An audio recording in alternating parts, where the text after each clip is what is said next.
Hello YouTube, thank you for joining in. My name is Priyanka and this is an update video to my previous video that I made on NMN, resveratrol and spermidine.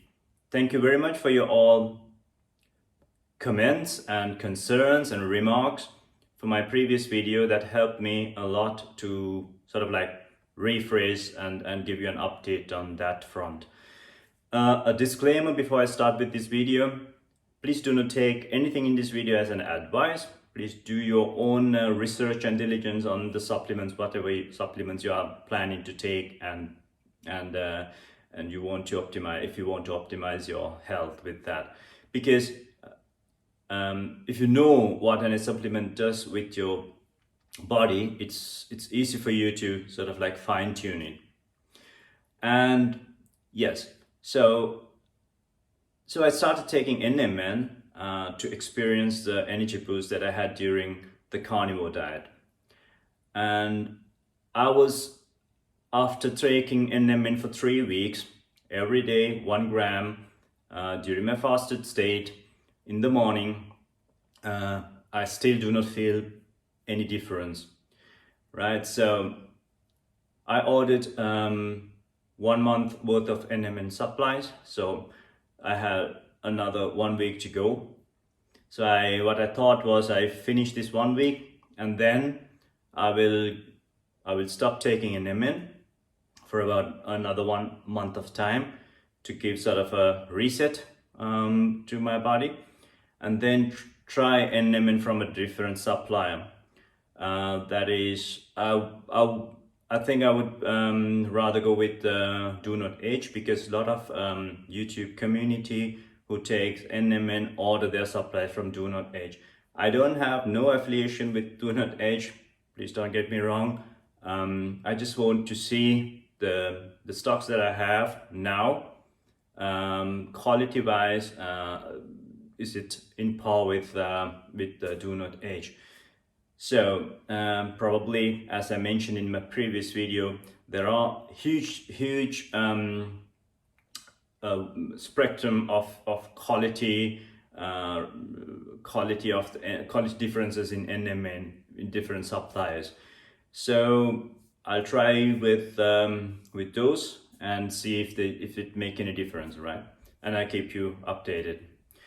And that's about NMN. And the main reason I started taking resveratrol and spermidine, because most of the longevity community who takes NMN also take these two supplements. So without doing much research onto that, I started taking resveratrol and spermidine as well.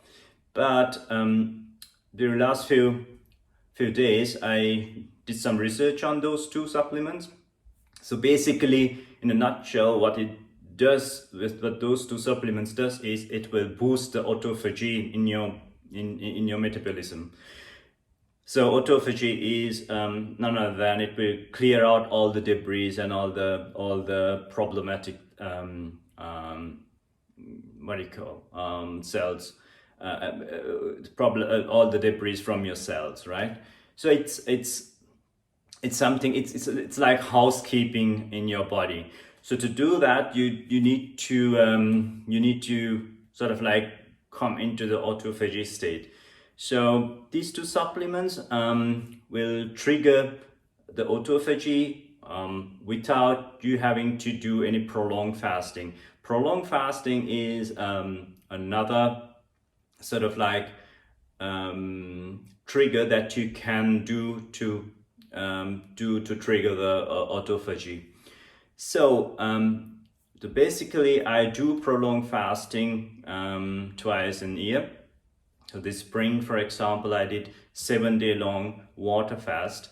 So I think my body in that scenario will fall into autophagy, and then I do that anyway, right? So I don't think I need these two supplements separately. And also I like to keep things simple as possible. So that means if I can take a nutrition and include and take it from natural foods, I would rather go on that route other than taking a supplement for that. So those are my thoughts at the moment about these two supplements. And also I read that resveratrol can have an effect on building up muscles and strength training. It will sort of like put a cap on it. So there are not enough thorough studies on those two supplements. So I probably, if I have enough evidence that those two supplements are really essential for longevity, then I will reconsider it. But at the moment, the information that I have now is not enough to continue those two supplements. So I will be stop taking those as well. And what I also realized, probably the reason why I hit a plateau in my workout was probably depletion of my glycogen levels in muscles. After my 2 months strict carnivore, I changed to keto, mostly plant-based, and I limit my carbs to 15 to 20%. And I felt great, except that I'm more. I mean, I could observe that regularly. I have trouble in during my intense workouts, right? To increase my repetitions or the weight. I was now about 2-3 weeks time, I'm on the same level as I was before. So I never had the issue during the carnivore diet. So since 7 days, so then I start taking NMN, hoping that it will sort of like it will help me with the strength training, but it was not the case. So last week, what I introduced to my my sort of like my macro nutrition is I increased my carbs intakes. As such, on my workout days, I work 3 times per week. So on my workout days, I take a little bit more carbs. So about instead of 15 to 20, I take 40% carbs on Mondays, Wednesdays, and Fridays. Right, and that made a whole difference, right? So I was, again, I could feel the energy that I have. So even though the keto is good for me, I feel the difference. I feel less sort of like clog in my mind and clearance and everything. I think carbs also has its place when it comes to strength training.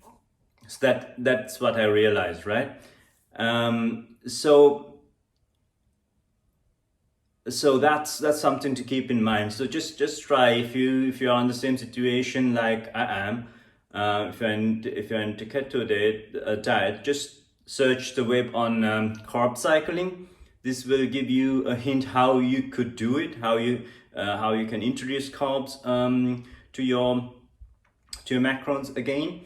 And so basically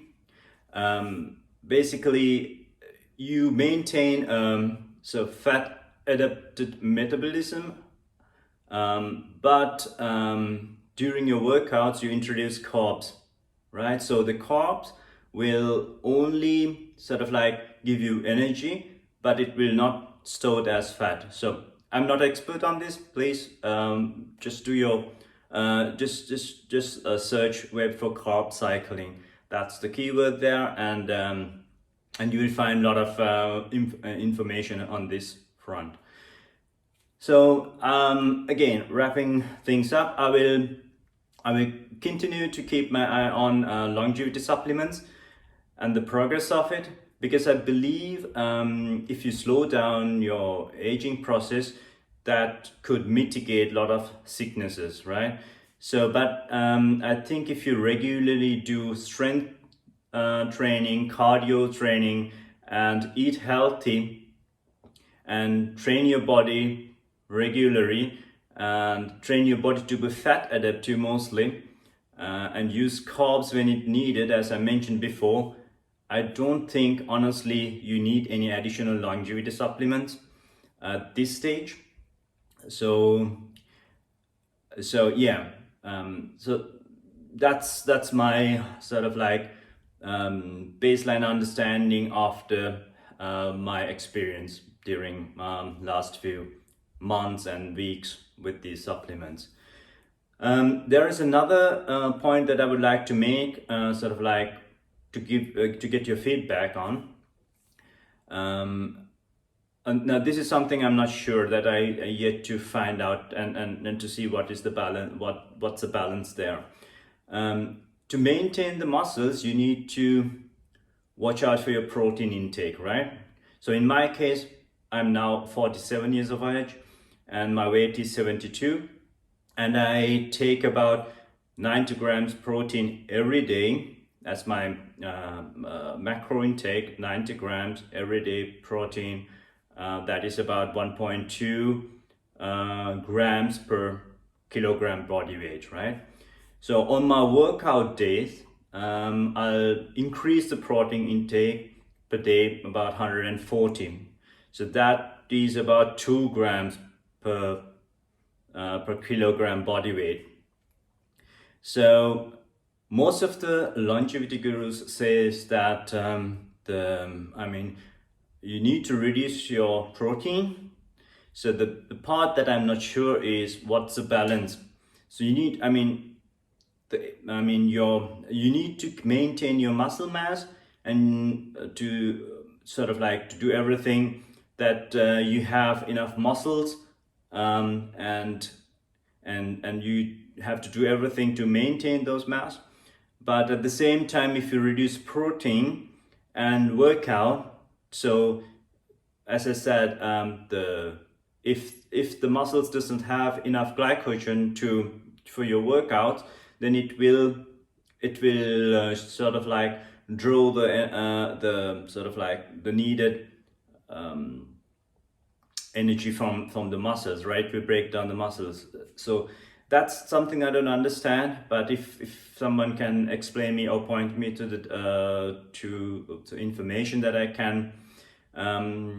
can further research into it, it will be really helpful. So till then, I think the bottom line is continue your strength training, continue your cardio training, eat healthy foods, and try to sort of like maintain sort of a keto work style, because for me, that's the best. And every now and then eat a little bit of fish, a little bit of meat. That will help you. So that's it. So please keep me posted and take care and stay healthy. Till next time. Bye.